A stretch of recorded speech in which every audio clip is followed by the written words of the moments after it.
रामायण कोई साधारण किताब नहीं, यह रामायण को देखने का नजरिया बदल देने वाली रचना है।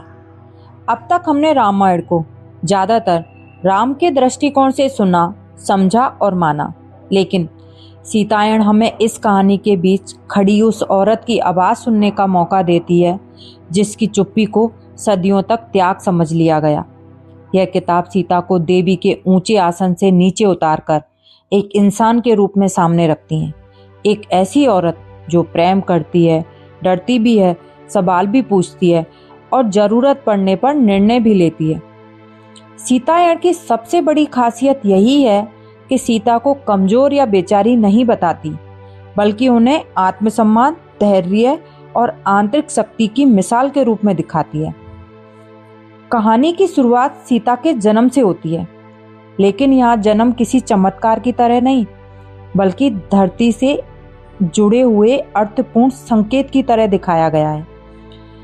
सीता का बचपन शांत, प्रकृति के करीब, विचारशील बताया गया है।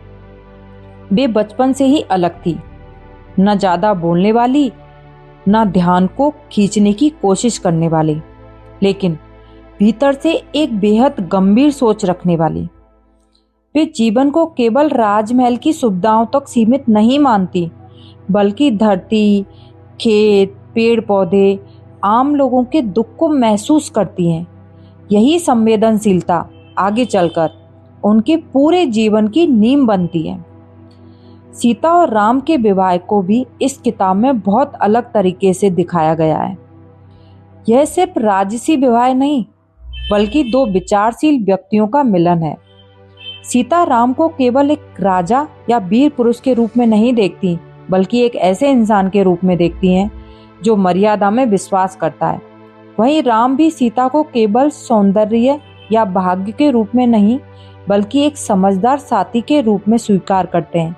लेकिन यहीं से कहानी हमें यह दिखाती है कि आदर्शों और वास्तविक जीवन के बीच टकराव कैसे धीरे धीरे शुरू होता है। जब राम को वनवास मिलता है, तब सीता का निर्णय बहुत महत्वपूर्ण बन जाता है। यह किताब साफ तौर पर बताती है कि सीता का बन जाना कोई मजबूरी नहीं थी। वह राम के पीछे इसलिए नहीं गई कि पत्नी धर्म यही है, बल्कि इसलिए गई क्योंकि वे अपने जीवन का चुनाव खुद कर सकती थी। वनवास उनके लिए त्याग नहीं, बल्कि सहभागिता थी।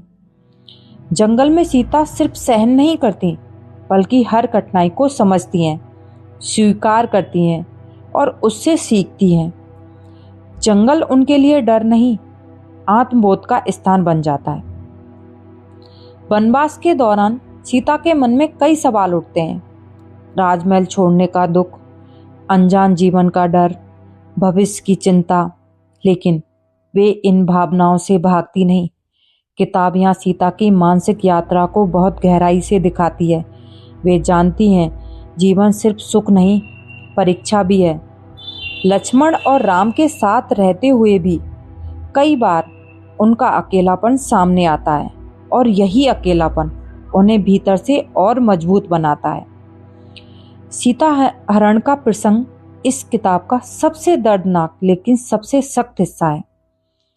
रावण द्वारा अपहरण के बाद सीता को एक असहाय औरत की तरह नहीं दिखाया गया। अशोक वाटिका में सीता का समय केवल इंतजार का समय नहीं है, बल्कि आत्मसंघर्ष और आत्मसम्मान का समय है। वे डरती जरूर हैं, लेकिन टूटती नहीं। वे जानती हैं कि उनका शरीर भले ही कैद में हो, लेकिन उनका मन आजाद है। रावण के प्रस्तावों को ठुकराते हुए सीता की दृढ़ता यह साबित करती है कि सच्ची शक्ति बाहुबल में नहीं, आत्मबल में है।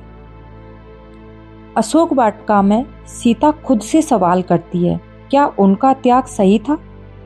क्या उनका निर्णय उचित था? क्या औरत को हर कीमत पर सहन करना चाहिए? ये सवाल आज के समय में भी उतने ही प्रासंगिक लगते हैं। किताब यहाँ सीता को आदर्श मूर्ति नहीं, बल्कि सोचने वाली औरत के रूप में दिखाती है, जो अपने ही जीवन पर विचार कर रही है। लंका विजय के बाद जब राम और सीता का मिलन होता है, तो पाठक उम्मीद करता है कि अब सब ठीक हो जाएगा, लेकिन यही कहानी सबसे कड़वी सच्चाई सामने रखती है।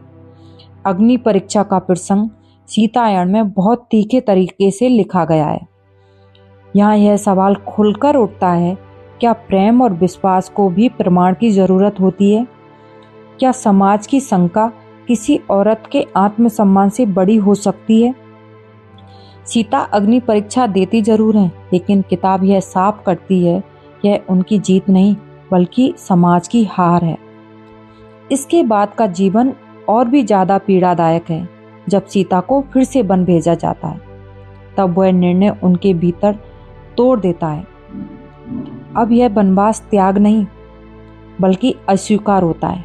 लेकिन सीता यहाँ भी खुद को समाप्त नहीं करती। वे अपने बच्चे की परवरिश करती हैं, उन्हें संस्कार देती हैं और बिना शिकायत के जीवन को आगे बढ़ाती हैं। यही ममता, यही सहनशीलता, यही मौन संघर्ष उन्हें असाधारण बनाता है। कहानी का अंत जब सीता धरती में समा जाती है सबसे ज्यादा प्रभावशाली है। यह कोई हार नहीं, ना ही पलायन, यह एक अंतिम निर्णय है। अब और सफाई नहीं, अब और प्रमाण नहीं, यह आत्मसम्मान की अंतिम घोषणा है। सीता यह दिखा देती है कि एक औरत की गरिमा किसी समाज की स्वीकृति पर निर्भर नहीं होती। सीतायण हमें यह समझाती है कि सीता सिर्फ समाज की पात्र नहीं बल्कि हर उस औरत का प्रतीक है जिसने चुप रहकर भी बहुत कुछ कहा है। यह किताब आज के समय में इसलिए ज़रूरी है क्योंकि यह हमें सवाल पूछना सिखाती है, परंपरा से, समाज से, खुद से। सीतायण पढ़कर या सुनकर यह एहसास होता है कि सच्ची शक्ति शोर में नहीं बल्कि आत्मसम्मान में होती है। अगर आप रामायण को नए दृष्टिकोण से समझना चाहते हैं, अगर आप एक औरत की अनकही कहानी सुनना चाहते हैं, तो सीतायण सिर्फ एक किताब नहीं बल्कि एक अनुभव है जो पढ़ने या सुनने के बाद लंबे समय तक मन में गूंजता है।